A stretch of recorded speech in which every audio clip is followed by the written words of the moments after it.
Nous allons vous présenter le canal des Moines, son histoire, sa construction et son tourisme. Le canal des Moines fait 1,6 km dans sa partie artificielle.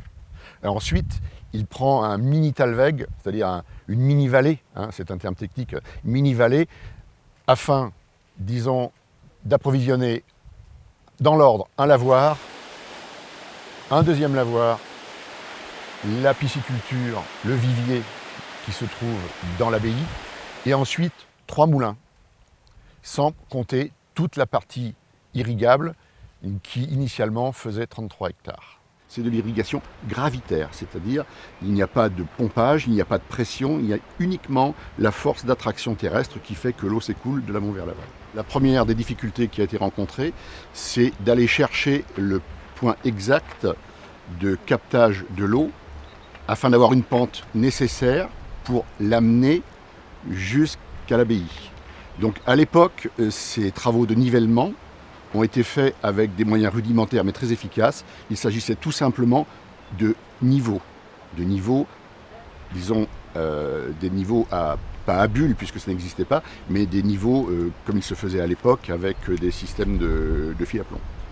Pour qu'il y ait un écoulement constant, il faut qu'il y ait une ressource en eau qui soit constante. Donc le Coiroux est un torrent qui est à un débit relativement, je dirais, constant, même en été. Et ensuite, donc, le débit constant, il est donné par la pente. C'est une pente qui doit faire 5 pour 1000 environ. C'est-à-dire que pour 1 km, vous avez environ 5 mètres de dénivelé. Donc cette pente, elle est très importante parce qu'il ne faut pas qu'elle soit minimale. L'eau stagnerait et le débit serait beaucoup plus faible. Il ne faut pas qu'elle soit aussi trop importante parce qu'à ce moment-là, comme vous vous en doutez, l'eau dans les virages et dans les tournants ferait une sorte d'érosion et mettrait en péril la construction et la solidité du canal. Alors les matériaux utilisés pour la construction du canal ont été prélevés sur les lieux mêmes de la construction. À savoir que ce canal, il est fait essentiellement avec de la pierre, du granit d'aubazine, qui sert soit à faire les murs en pierre sèche à certains endroits, soit à faire le parement qui est du côté du vide, aux autres endroits avec des remblais en terre locale et du tuf. Il faut savoir aussi que l'étanchéité de ce canal, dans beaucoup d'endroits, est faite de matière naturelle par un mélange à la fois de sable et d'argile. Ce qui fait qu'il s'agit en fait d'une étanchéité très fragile et sur laquelle nous faisons très attention lors de nos travaux de ne pas altérer cette couche.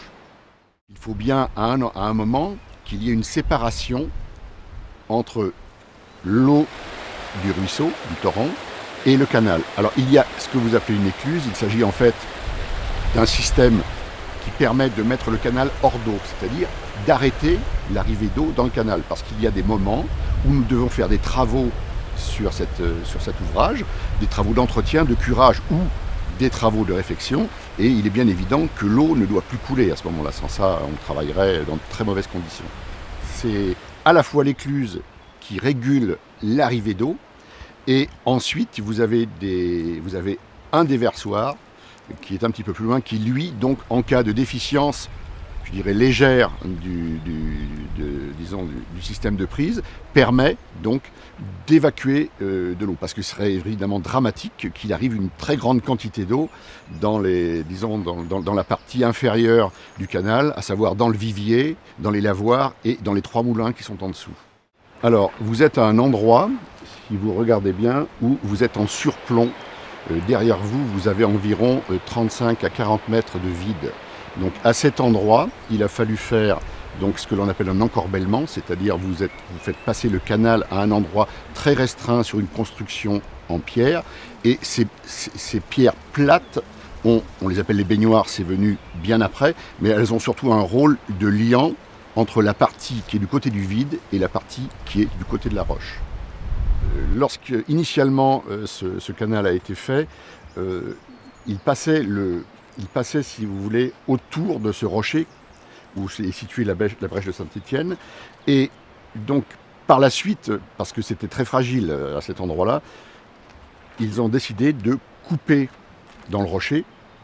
Et la légende dit que Saint-Étienne a fait un miracle et a coupé le rocher pour que l'eau passe.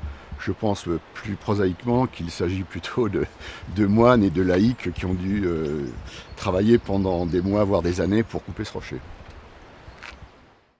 L'association que je préside, qui est l'association syndicale autorisée du canal du Coiroux, est une association qui date de 1888 et qui a une particularité, c'est qu'elle c'est une sorte de petit établissement public, c'est-à-dire que ce n'est pas une association normale, c'est une association qui est sous la tutelle de l'État, qui vérifie nos faits et gestes au point de vue administratif et qui délègue un trésorier qui est le percepteur de Bénat. C'est-à-dire qu'en fait, ne peuvent faire partie de notre association que les gens qui sont propriétaires d'un terrain qui est sur le plan de 1888, et ces mêmes personnes sont obligatoirement membres. C'est-à-dire, ils ont le droit d'être membres, mais ils sont obligatoirement membres. Ils ne peuvent pas s'en aller.